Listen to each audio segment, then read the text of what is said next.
gente vive numa sociedade que tem pessoas que são privilegiadas, que é a classe dominante, e sempre que há leis ou plebiscitos, é essa classe que pressiona o governo. Por exemplo, eles não vão criar um plebiscito sabendo que a população, por exemplo, seria contra.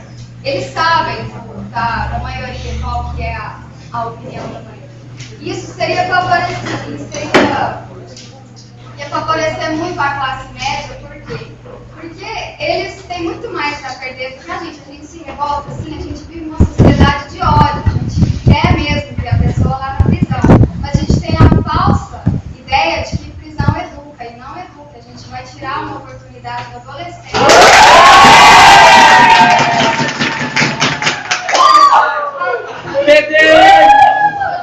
Nossa, parece O que seria a solução, na verdade, o governo não quer fazer. Por quê? Porque o governo não quer ajudar a classe pobre. Se o governo quisesse ajudar a classe pobre, ele implementaria pensar por várias prioridades, para o pobre também não pudesse sair nas ruas com medo de ser assaltado, porque os ricos eles não têm esse medo. Eles vivem em condomínios fechados, eles têm carro, a gente anda a pé, a gente anda com dinheiro no bolso. Então, é claro que a gente se revolta quando eles assaltando a gente. Às vezes é uma coisa boba, é claro. Às vezes a necessidade é uma coisa boba, porque a mídia prega que a pessoa tem que ter um tênis da Nike para ela quer ser inclusa na sociedade.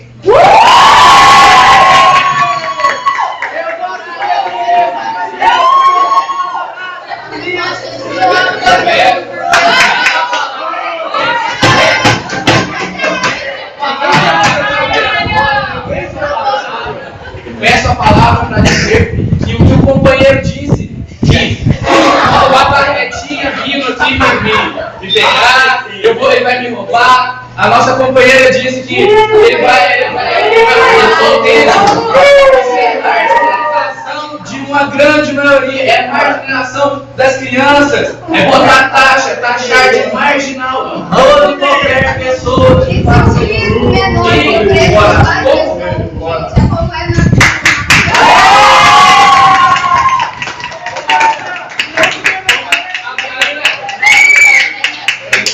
Como a nossa vereadora disse, nós temos sistemas falhos. Em vez de se investir num sistema que prejudica, que